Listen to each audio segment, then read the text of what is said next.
All right, folks, I believe we should be good to go to get started here. Thanks again for everybody's patience.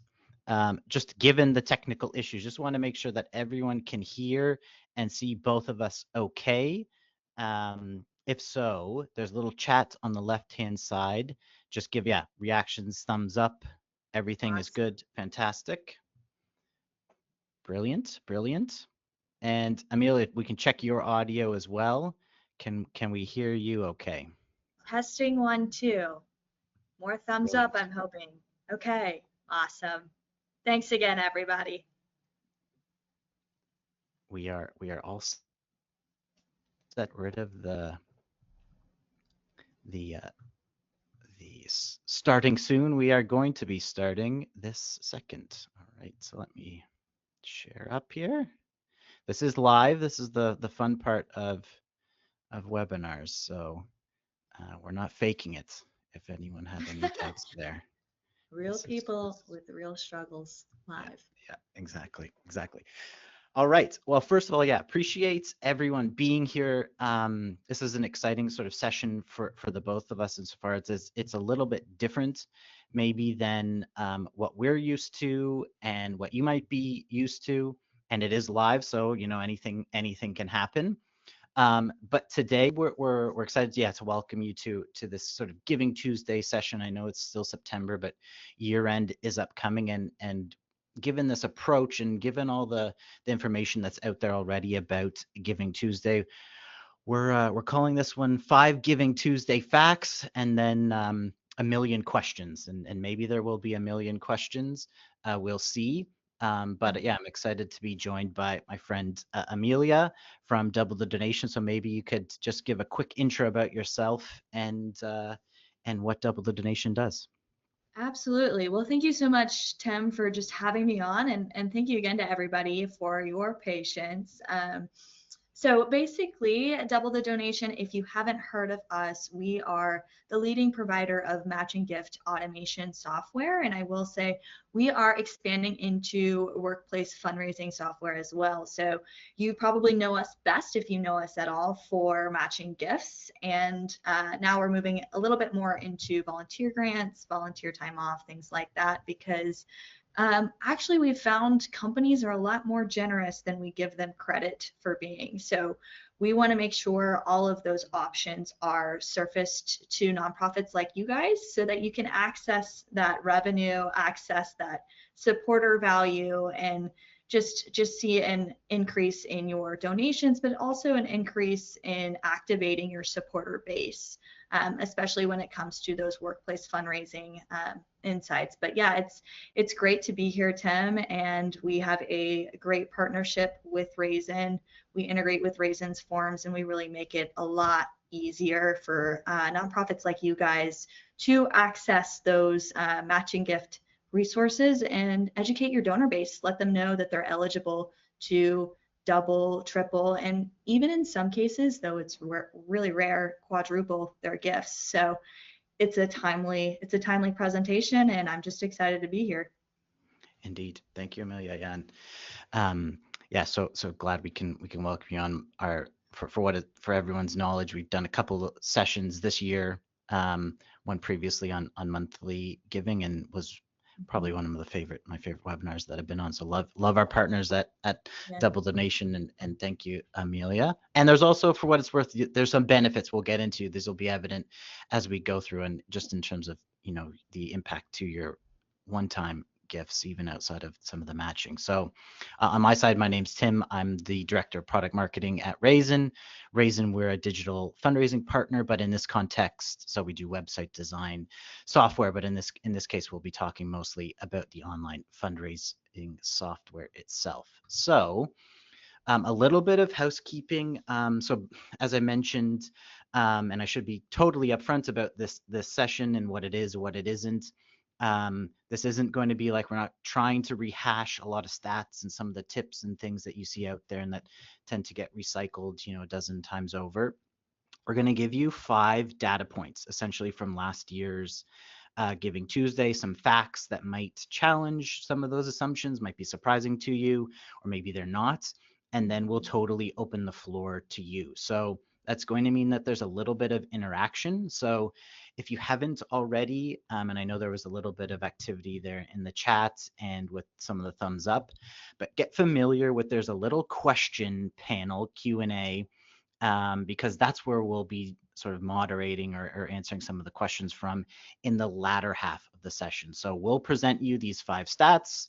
Go ahead, ask your questions, and then we'll open it up for the balance of the time for any questions. So we'll probably be doing 15 minutes, 20 minutes on some of the presentation bit, whatever, however many questions, if there's a million of them, we'll leave the balance of the time for that and do our best to answer them. It is, as we saw live, so if we can't answer anything, we'll note them. I mean, we're going to be doing a little bit of this on the fly, and then we'll get back to folks afterwards if for whatever reason we can't. So without any further ado, we can dive right in. So Perfect. And I will say on the chat front, I think my colleague Peter has already introduced himself, but he is so quick when it comes to the questions. So he might beat me to it. But if you see a Peter responding, no, that's from the DTD side of things.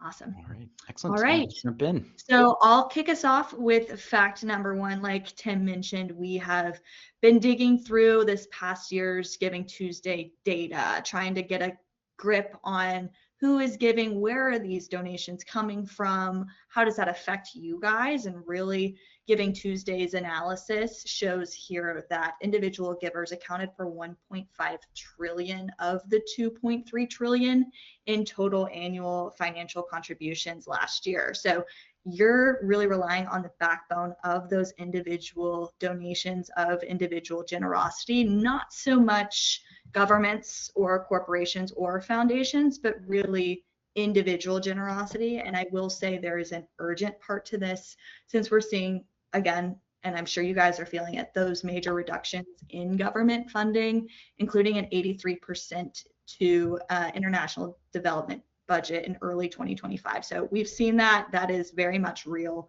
And as you guys know, you've probably felt it. It is having widespread impacts worldwide.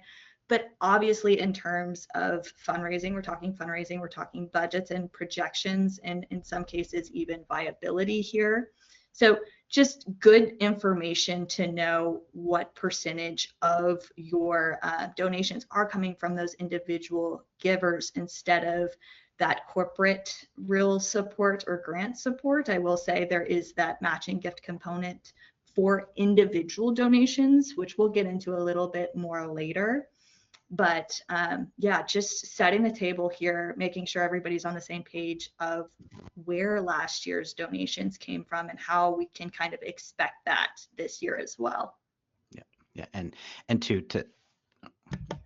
chime in from the Canadian side as well, like yeah, major topic up here is the cross-border tariffs and how they'll affect funding, and particularly among the corporate donors. If tariffs go up or projected to go up, what's going to happen to some of those discretionary budgets, at least within companies? So yeah, it's a really cogent point, Amelia. Yeah, and I mean, another good example, like I mentioned, these are individual donations that are the backbone of, and I'm sure you guys have already kind of felt this in some sort of way. So hopefully this is sort of more of a affirmation of what you're sensing already. But I think when it comes to corporate matching, and that's kind of the side of things that I live and work and breathe in, you're really going to see an opportunity with these individual donors, in that a lot of companies actually, their programs are pretty steady when it comes to offering at least a 1-to-1 match. And we're seeing averages of at least, for donations of at least $25, and at most, I mean, ranges between $3,000 and $10,000, depends on the size of the company, obviously, depends on the location of the company.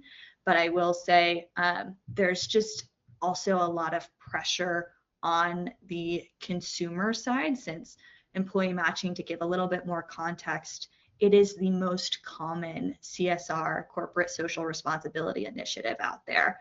And so there's pressure on these companies to really, I guess, in for lack of a better term, kind of put their money where their mouth is when it comes to supporting the causes that both their employees and I will say their customers and their consumers care about. There's also pressure on the competitive side too, because if you're a company that offers a certain goods and services, but maybe you have a competitor that's really, really well known for supporting causes and being very active in the community, that's going to draw especially Gen Z's eyes to support you as a company. So just to kind of take a step back and understand where these companies are coming from, and then also highlight a little bit more how much those individual, because it's individual donors, can push you even further with a match on an individual and then eventually like that full comprehensive scale for each one. So I do want this to be kind of a hope for you instead of a doom and gloom. They're cutting budgets. Maybe they're cutting direct budgets to you, but when it comes to empowering your individual donors, there is so much value and opportunity there.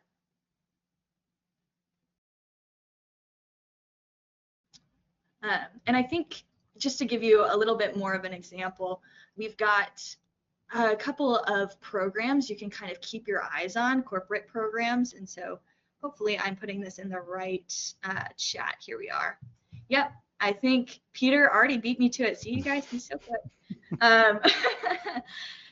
Basically, that's kind of a list on the Canadian side of matching gift programs, including eligibility details, kind of getting an understanding of who the major players are in your region, and then comparing that to where exactly your current donor base works. If there's a match between a major player and a major donor for you, I think that's a major opportunity for you to provide that education of, hey, did you know, first of all, that your company matches? And by the way, just to give a little plug here, if you're using Raisin Forms in our integration, it makes it really, really easy for that specific donor to submit a request ahead of the end of the year. So all of that to say, we're talking year end, we're talking this very pressurized time. We talked a little bit about, companies are maybe cutting that direct funding, but there's still an access point when it comes to corporate matching gift requests. And I don't ever want to undervalue that access point. In fact, we're seeing about 4 to 7 billion with a B left on the table for corporate matching gift funding. So that's funding that's available that nonprofits aren't really seeing reflected yet because it's a donor awareness issue. They don't know. And so if you really provide them resources and get an understanding of who the major players are, I think, sky's the limit.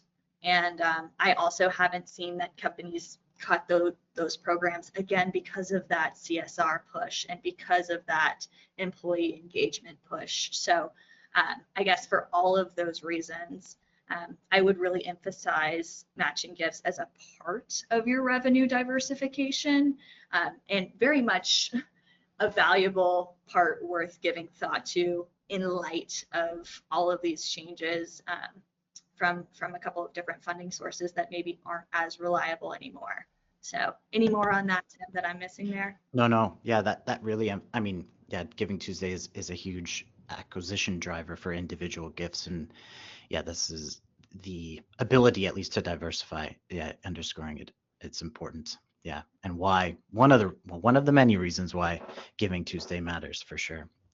So yeah, no, that's good background and context. And another point too, because I'm not quite sure how familiar this audience is with corporate matching programs on the whole, but they do have an expiration date, those requests, and oftentimes that expiration date, to kind of give you, I guess, more handles to the example, so you've got a real tangible example to think about it with and get your hands on. Basically, if I am a donor and I donate $50 and I work for the Home Depot and I submit a request for a match, and they match in a 1-to-1 ratio, so that's a $100 donation.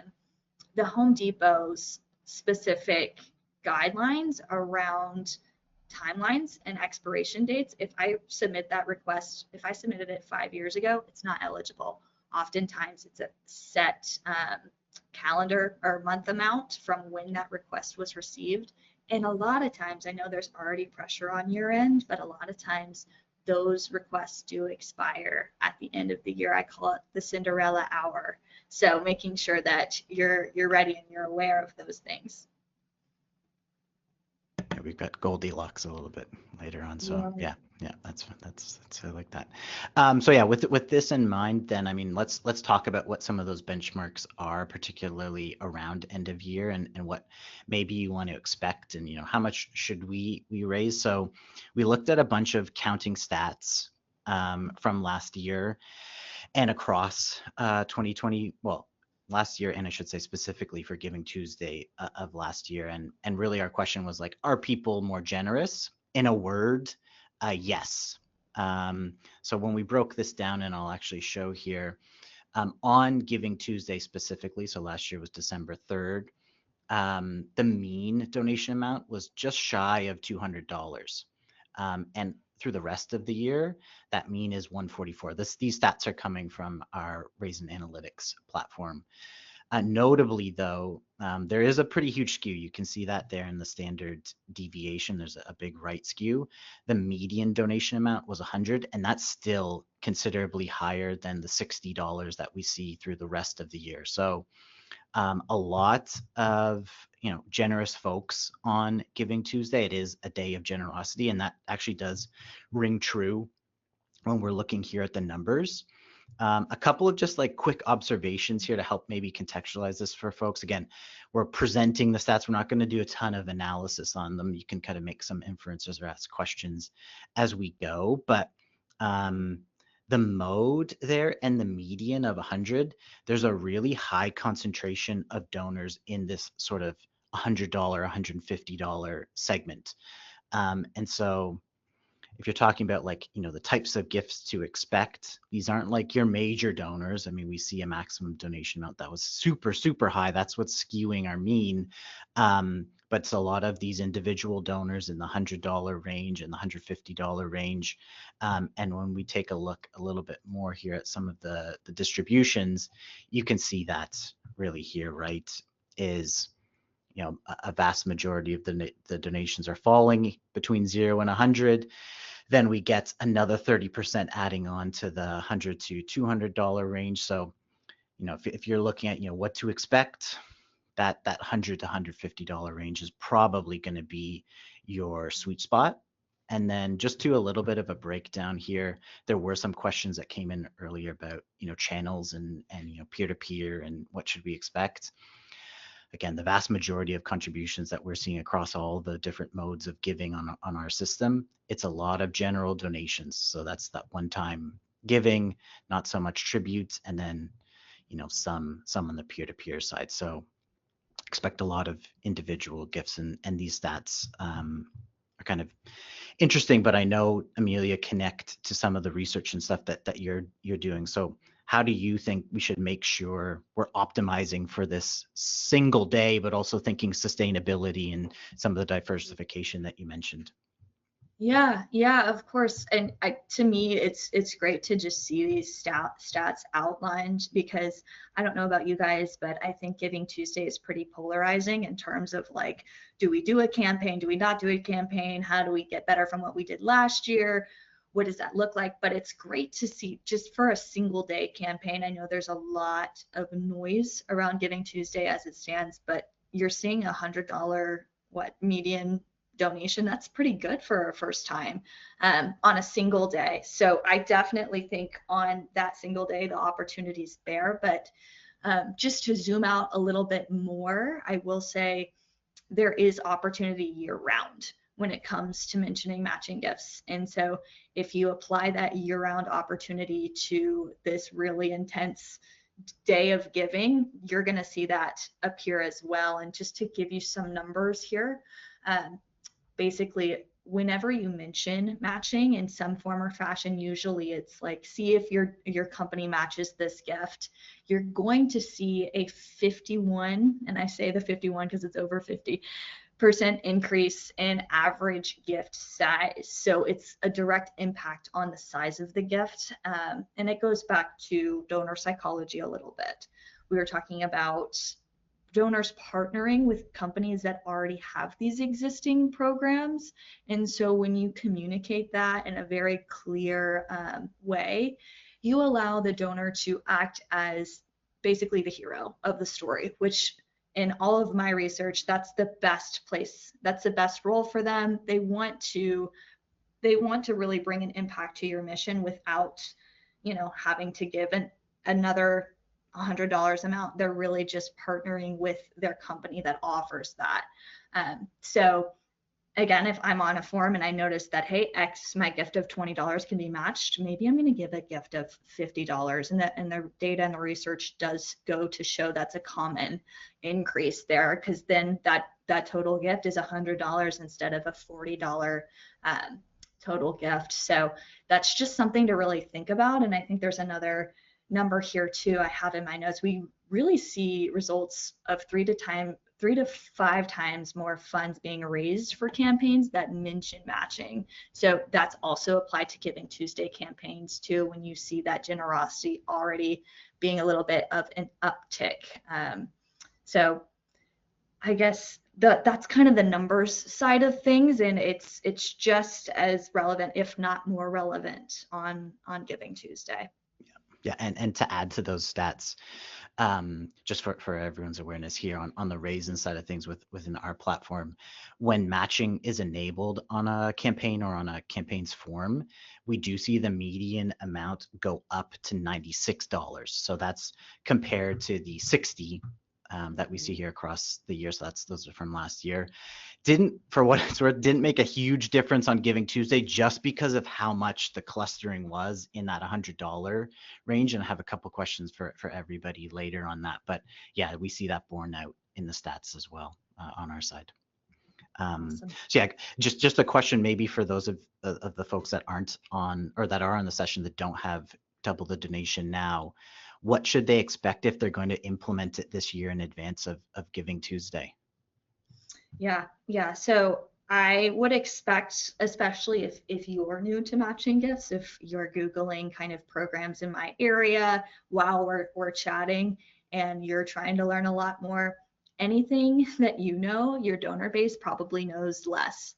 So you should expect questions and kind of anticipate those. And the most common ones are really, am I eligible and how do I submit my request? A lot of research we've done has kind of gone to show that companies really don't do the best job at educating their employees on how to submit requests.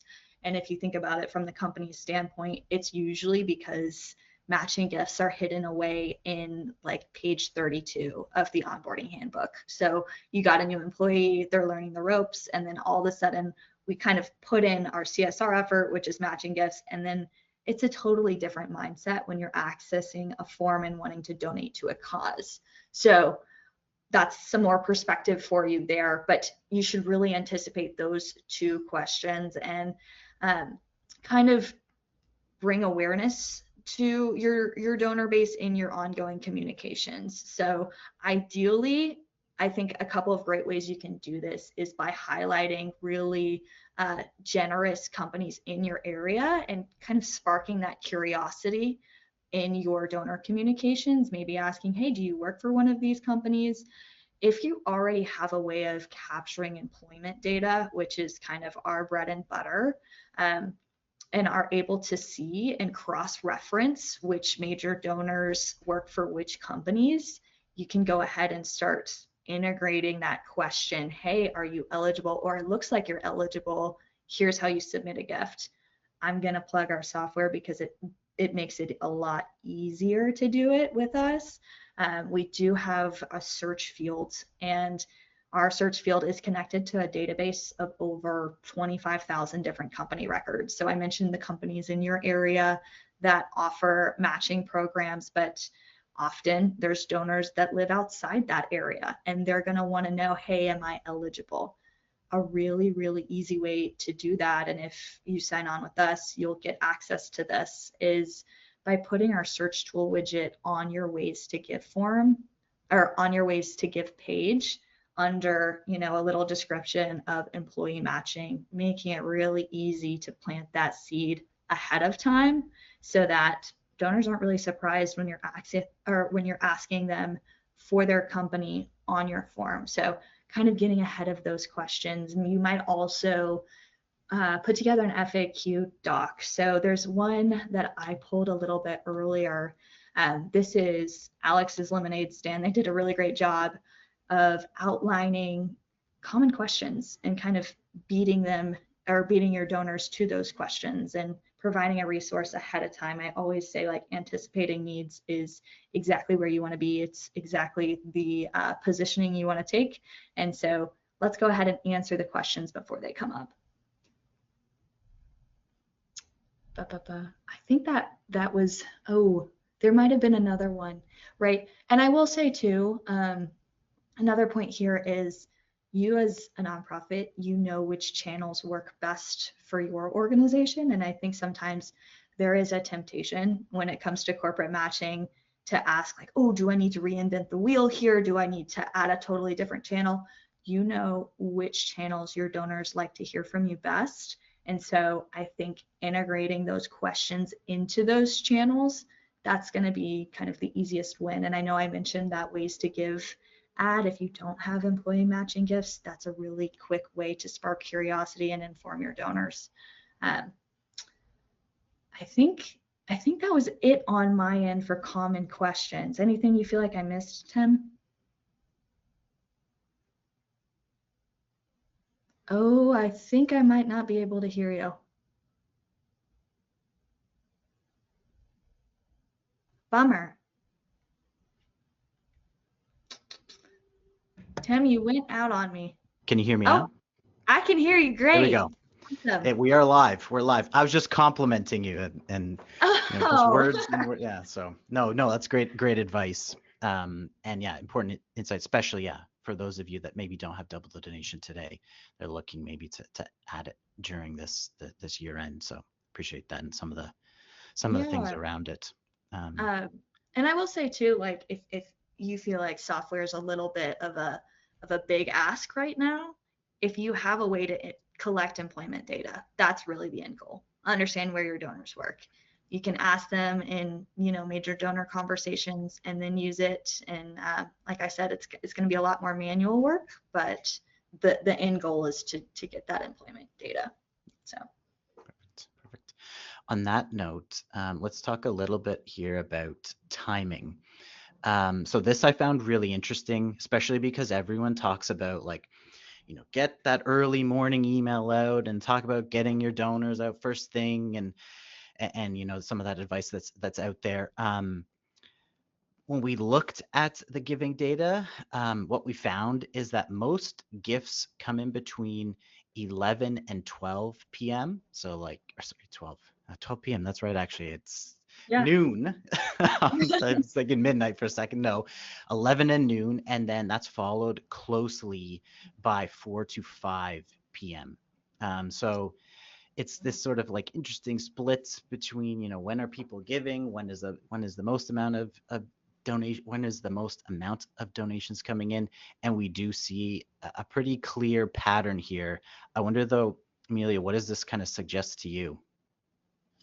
Yeah, that's fascinating to see. I wonder how many people would have guessed this. I think in my mind, I would have thought, later than 4 to 5 p.m. People are just kind of scrolling online, but it's interesting to see that it actually does align with that maybe lunch hour and then post work kind of online hit that people are wanting to get to see, what's new, and then remembering, hey, it's Giving Tuesday, I should get on that.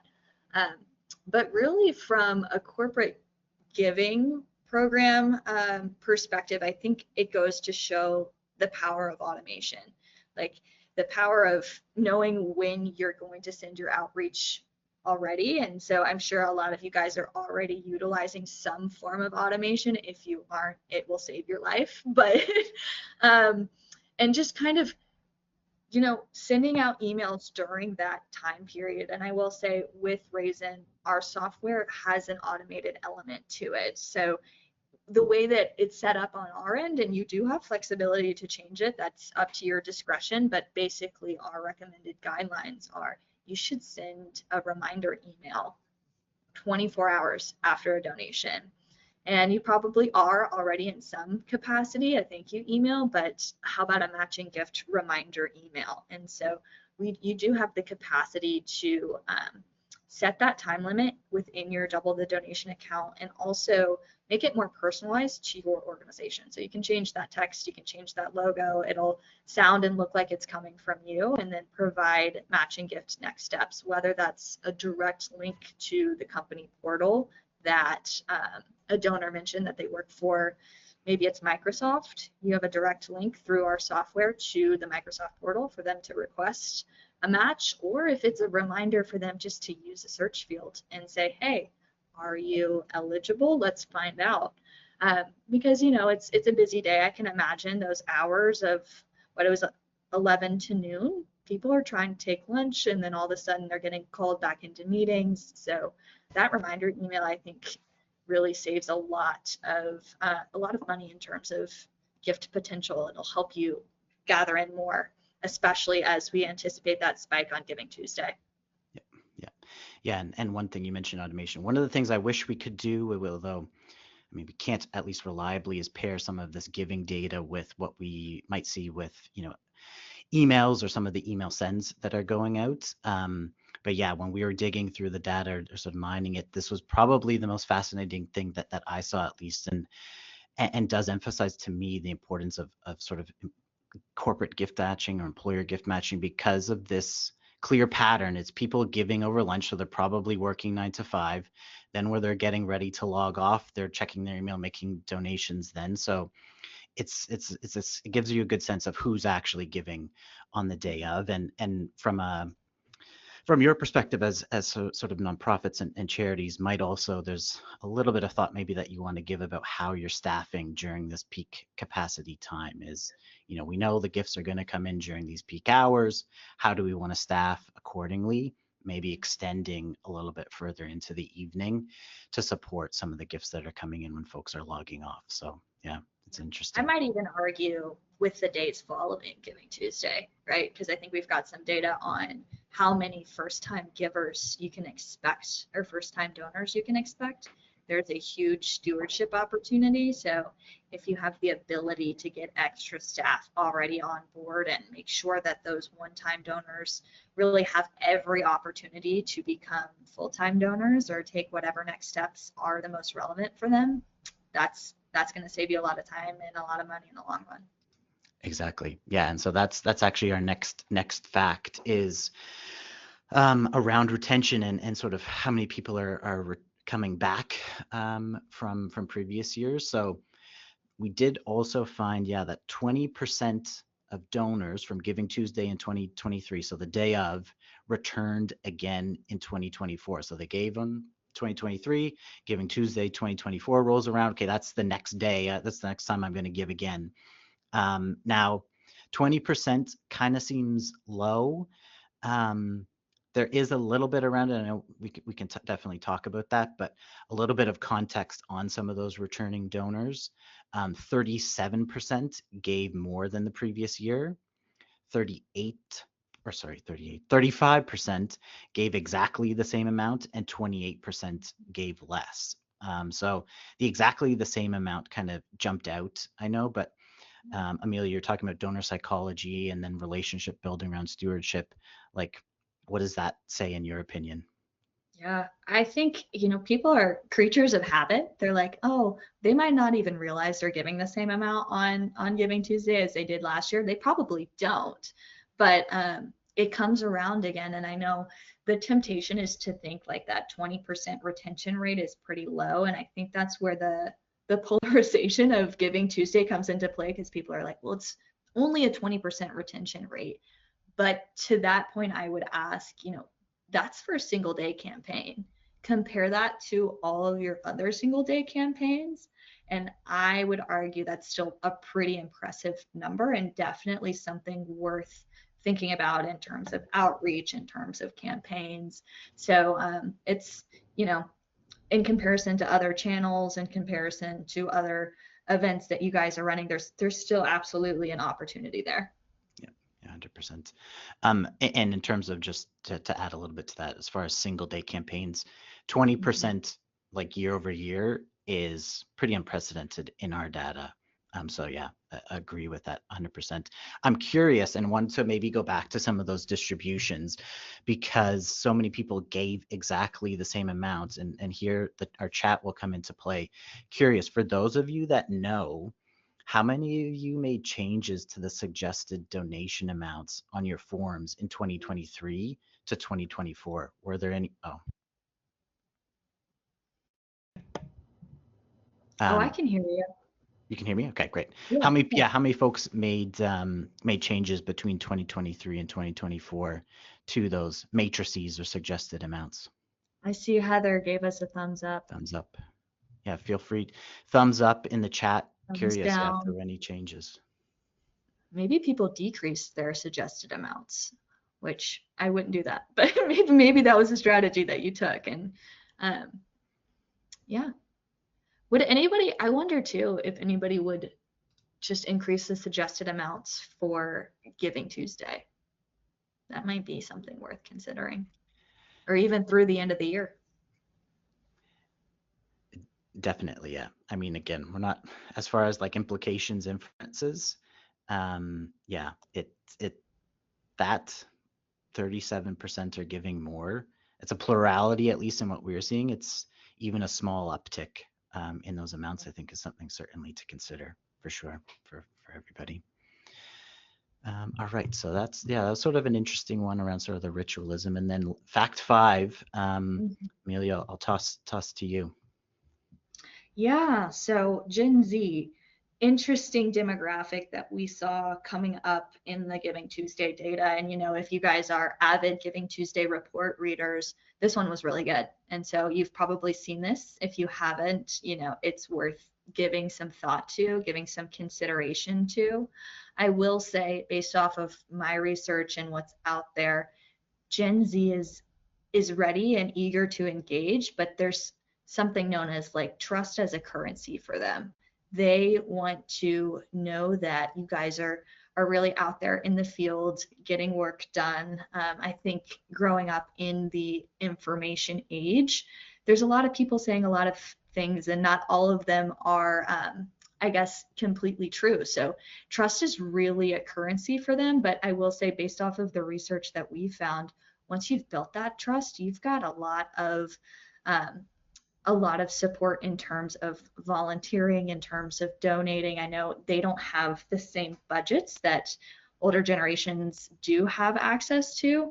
So I think it's worth considering how you're engaging them in terms of other opportunities, whether that is through volunteering.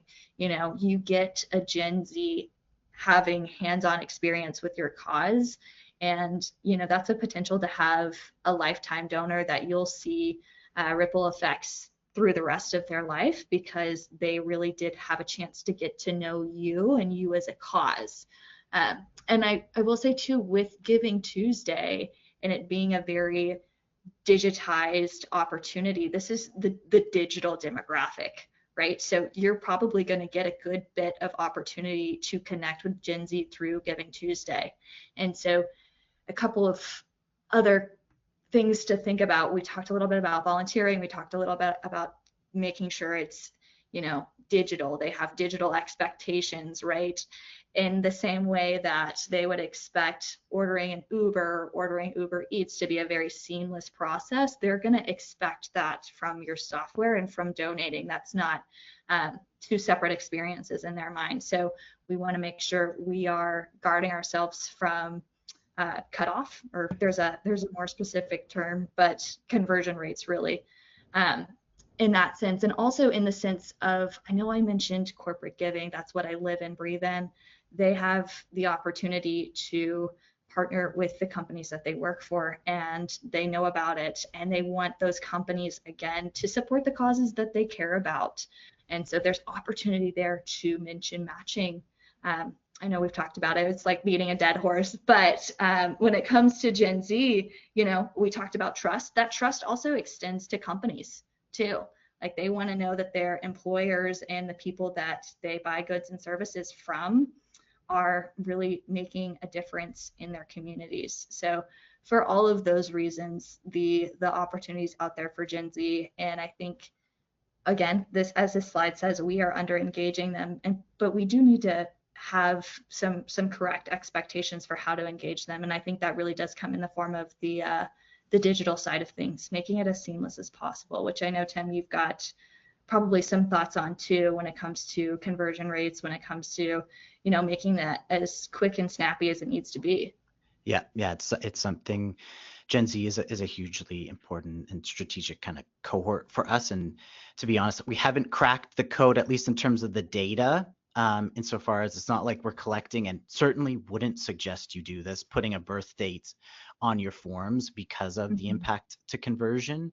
For what it's worth, did run a few kind of proxies in our numbers, and what it really does though is reinforce how Gen Z is being under engaged, potentially in how they're getting to forms, or how they're getting to campaigns, I should say, or whatever campaign options are being presented to them across those channels. But yeah, last year 67% of donations were made on desktop, which is unusual, versus 28% on mobile and 4% on tablet. So it really speaks to who is actually engaging with those campaigns. It would suggest at least to skew a little bit older if they're on desktop, and means we've got more work that we can do on our side to better engage those younger donors. And yeah, I'll speak maybe to what we're trying to do. We do have a few sort of research studies in play on Gen Z, and also from a product perspective, it's shaping the way we're rethinking the solution.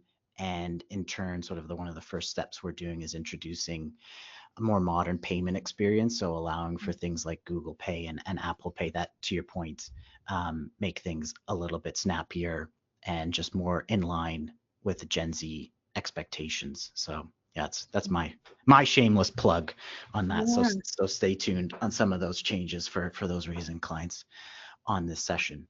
I'm just checking the time here. I think this is it. Let's see here. Yes, Yeah, we we have are. five. We are now at question period. So we've got time here. We've got a few questions here in the chat, as well as a few questions that were parked from some folks that got in a little bit early. So maybe we can put those at the front of the queue. Yeah. I'm seeing one, I think, is this with adjusted time zones? And I think I saw that one come through in terms of automation. And the answer to that one would be yes, Lauren, you do have the opportunity to adjust time zones within those email customizability features. And then I'm seeing one for Joanna. Can we set up an automation that runs for specific days? Whether that's Giving Tuesday specific, but then post Giving Tuesday, revert back to usual automation instead of having to remove the old one, create a new one, and then put it all back. I believe you should be able to do that. One workaround, and it's honestly not even a workaround, it's more of a recommendation, is we have what's known as a end of year email stream that you can go ahead and implement. And that one we see a lot of success with because of the eligibility timelines of those matching gift requests. So having that set, it won't interfere with your existing automation, but it will really target those known donors that are eligible, but we don't know, or they haven't submitted a gift yet based off of our data. So you can make that targeted segmentation, which I would opt for, rather than reinventing the wheel on your existing automation features. Anything on the raisin end for that, Tim?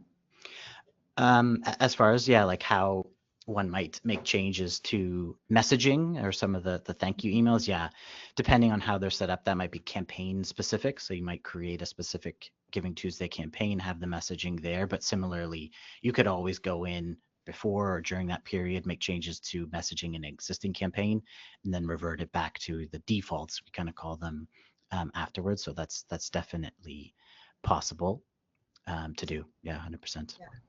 I'm seeing a question from Jordana, and I love this question. It was related to, okay, you're telling me about Gen Z and you're telling me about their expectations for how snappy our donation process needs to be. What do you mean we need to also include a new field on gift matching? Wouldn't that slow things down? Wouldn't we have more people just, exit the donation page altogether? Great question. I will say that our search field is skippable. So all the time, it's not defaulted as you have to have a direct, or you have to input that. It's not going to stall them. And our data actually does show that the more people know that their donation can be matched, the more likely they are to donate in the first place and give a larger amount. So it's really, I would argue, it's more of a advertising sort of marketing push for them rather than a field that they have to submit that would stall them from completing their transaction. Again, because that search field is not defaulted as something that you have to fill out. But that's kind of where the automated emails come into play, and they also have an opportunity to give us that employment information post-transaction on that post-transaction screen. So all of that is educational, and it also will directly influence the donation size and ability or desire to donate to begin with. Great question. I see where the confusion came in, and it's actually, it's a common question there. I am also seeing here a question here about what the biggest influencer for raising larger gifts in a year-end appeal is. This one came in a little bit earlier. So we talked about how corporate matching does influence the gift size, and obviously if you're seeing that amount and you just mentioned it, you're more apt potentially to give a little bit more. And again, that's borne out in the data. But if we're talking about like major gifts, and as you saw in the distribution, there was a lot fewer of them than in that $100 cluster. This is something I did do a little bit of analysis on as well. One thing that we can infer from the major gifts is most of the donors were actually individuals. That is, they are not giving on behalf of their company, they're giving from themselves personally. Another one is that most of them are coming in from desktop. So again, these are generally probably going to be folks that are skewing a little bit older. No surprise there. One thing that was interesting when we were looking at the data is, at least in terms of who was visiting the page, 88% of the major donors, so this is everybody that was 5,000 and up, for what it's worth, that I was looking at, were new. So they weren't like people building on a previous relationship. They were brand new donors to the cause, or at least brand new online donors giving to the cause, which was kind of interesting. So yeah, we talk a lot about this as like, sort of your acquisition for small and maybe medium donors, but for the bigger ones, yeah, very clear patterns in what we are able to see there, and I think probably speaks to the audience more than anything else. There was another question here. I'm just, Amelia, looking at some of the things we got pre-event too, trying to make sure we get to those. One was, yeah, what does the data say about subject lines? Oh, yeah. Data about subject lines. I would say you want to keep it urgent and snappy. Again, the longer you're asking the donor to read more, they're not going to open that as much, or they won't be as likely to do that. I wrote down some notes, so let me make sure I'm aligning with what I found, so I don't want to misspeak here. Basically, I think the top 4 takeaways that we saw were brevity, keeping it brief. I mentioned that, clarity, personalization, and urgency. You've got that, you're feeling that end of year urgency, and I think there is an opportunity and a way for you to inform your donors, but also put some pressure on them to go ahead and get that gift in. And so there's some strategies you can think about sending, and we talked about that time of day, and then also some social proof usage. If you're able to say, we raised X amount because of our Giving Tuesday campaign from last year, help us, maybe not double it, but increase that size. Let's increase that goal. So you're providing some context for them to understand where you're coming from. Some more stats here. Emails with personalized subject lines, almost 30% more likely to just be opened to begin with. So if you're including a donor's name, that's going to be more likely that they're going to open it, right? And a lot of, I think close to 50% of donors cite email as their preferred method of hearing updates. So making sure that your email communication is tight and then it aligns with donors' expectations. If you want to get really granular, I think I noticed from a couple of other stats, subject lines comprising 6 to 10 words achieve the highest email open rate. So again, clear, urgent. But yeah, that's some more context there. That we have got another good question that relates, so I'll throw that in there, is about promoting campaigns to net new donors. Are social ads the best way? What are some of the channels where there is ROI, or are there other ways to promote? And what do we think works best in doing so? So I can certainly speak to this from the sort of form, giving or campaign donation experience side of things. The biggest two channels that we saw on Giving Tuesday last year were direct and referral. So that's people hitting the form directly. So that's not from an email necessarily. It's not from a social ad, or at least a tracked one.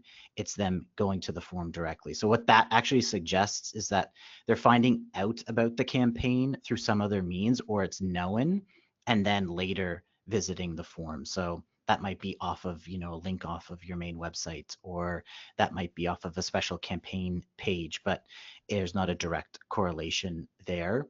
What was also, though, kind of interesting is organic search was very high up there. And we can share some of these stats in some of the follow-up, just because I'm looking here at time. I won't share them exactly, but organic search was quite high up, as well as a referral medium.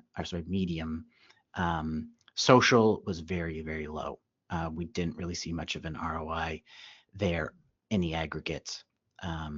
So yeah, we can definitely make sure that comes through in the follow-up. But top level, it was like direct donations. There's some level of awareness some other way. They're going to visit your main site or the campaign site directly, or they're searching for it afterwards. So that was notable, certainly in the data.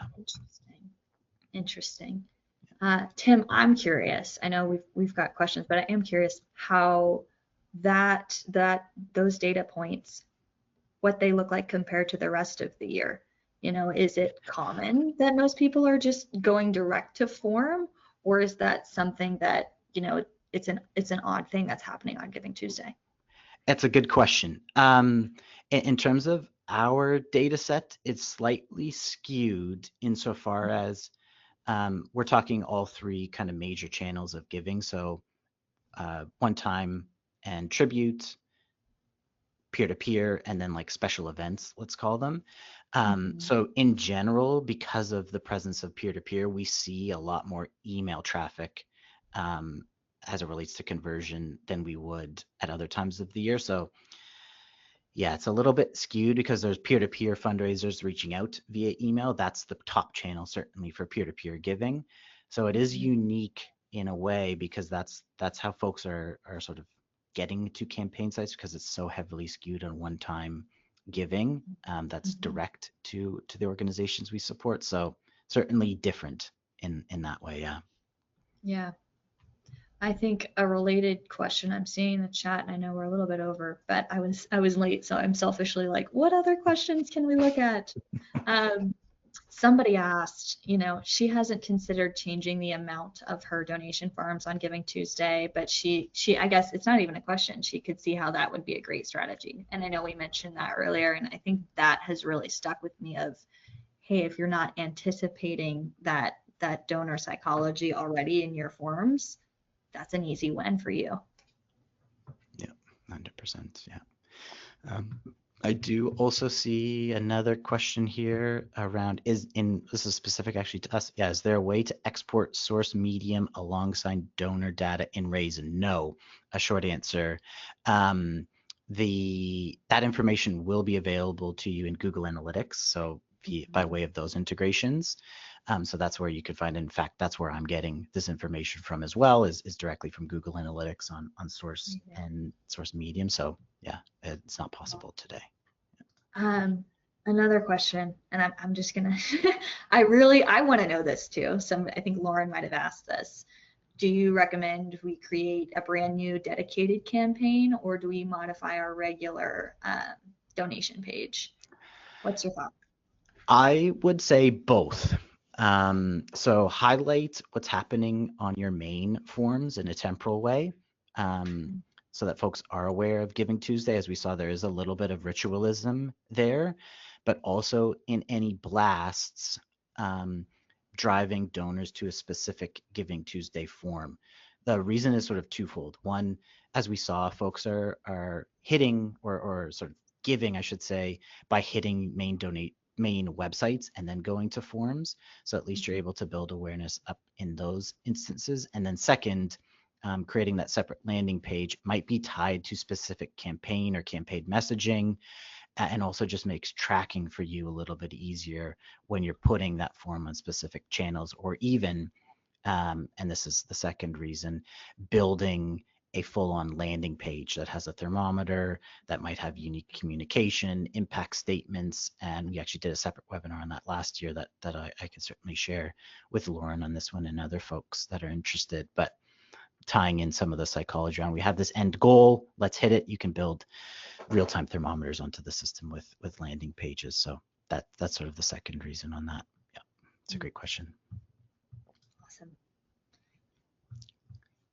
I'm checking.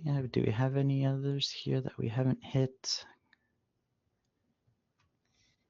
I think we got a new one, and this might have to be my last one as well. But what does donor gift distribution look like historically for Giving Tuesday? We mentioned that $100 amount range. Is that consistent year over year? That's a great question. And one that I will put in, this is one I'm going to table because I did run the numbers for what it's worth. 2024 was higher than 2023, but as far as like reliably, so that is one that, as far as like, you know, what folks can expect post, that's one I'm going to be doing a little bit further analysis on, because yeah, was a question I asked myself too. So it's a great question. But I think $100 is a good starting point to think about. You know, that's a good beginning thread to pull. Yeah, absolutely. Okay. And yeah, I think we've hit time, and then we were a little bit late, which is totally on me. But I'm so glad to have you guys here, and I'm glad we got to have this conversation today, Tim. Thanks so much for having me on. 100%. No, this was great. A lot of great conversation, great questions from everybody, and thanks everybody for being here. And we'll see you on the next one. Perfect. All right. Well, everyone have a great rest of your day, and thanks again, Tim. Bye, everybody. Thanks, Amelia.